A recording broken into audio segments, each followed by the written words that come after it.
गुजरावाला से इशरतुल मास चौधरी की रिपोर्ट के मुताबिक हुकूमत पंजाब के हदायत के पेश नज़र गुजरावाला डिवीज़न में पंजाबी कल्चर डे पंजाबी सकाफत दिहाड़ मनाया गया। अफसरान ने रवायती पंजाब लिबास में पगड़ियाँ पहनकर फ़राइज़ सर अंजाम दिए। पंजाबी कल्चर को उजागर करने के सिलसिले में मुनक्कद होने वाली तकरीबात में डिवीज़नल और ज़िली इंतज़ामिया के सीनियर अफसरान की पंजाब के रवायती लिबास में शिरकत। हुकूमत पंजाब की हदायत पर पंजाब कल्चर सकाफत को उजागर करने के लिए मुख्तलिफ कॉलेजेस और स्कूलों में सेमिनार्स आगाही वॉक्स का खसूसी एहतमाम किया गया।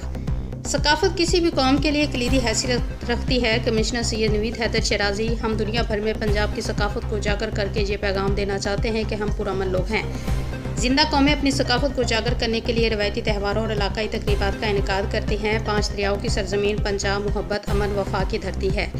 आपको बताते चले कि हुकूमत पंजाब की हदायत की रोशनी में government graduate college satellite town और government Najeeb memorial girls high school में कल्चर डे मनाया गया। हुकूमत पंजाब के इस इक़दाम से नई नस्ल को पंजाब की तहजीब और सकाफत से रोशनास कराया जा सकेगा। Deputy commissioner.